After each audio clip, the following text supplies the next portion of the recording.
At 2 a.m. on January 3, 2026, Caracas was restless in its sleep. The sky, before the first explosion shattered the night's silence, was filled with the steady roar of engines high above the clouds, silent, yet deadly. The operation had begun with a cold, decisive name, Operation Absolute Resolve. High above, fighter jets and bombers cleared the way. Air defense systems fell one by one, as if the city itself had lost its eyes. Below, parts of Caracas trembled under bursts of light.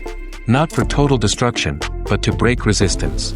Months before this night, rooms in Washington had been filled with maps, models, and data. Intelligence analysts had studied daily routines, habits, and even the thick walls of a military base repeatedly, Fort Tayuna. Special forces had trained again and again in a simulated replica of the very building, so thoroughly that they knew the hallways by heart. Helicopters descended silently and precisely.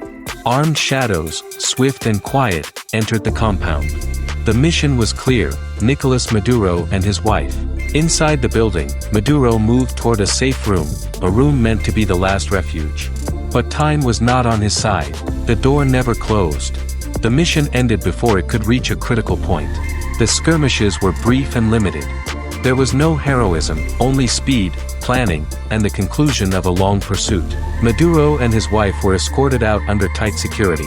No speeches, no crowds, no flags. Minutes later, the helicopters rose again, heading toward the sea.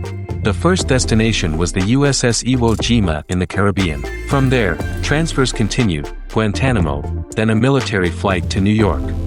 When the plane landed at Stewart Air National Guard Base, a story that had dominated headlines for years entered a new chapter: court, detention, and answering long-standing charges.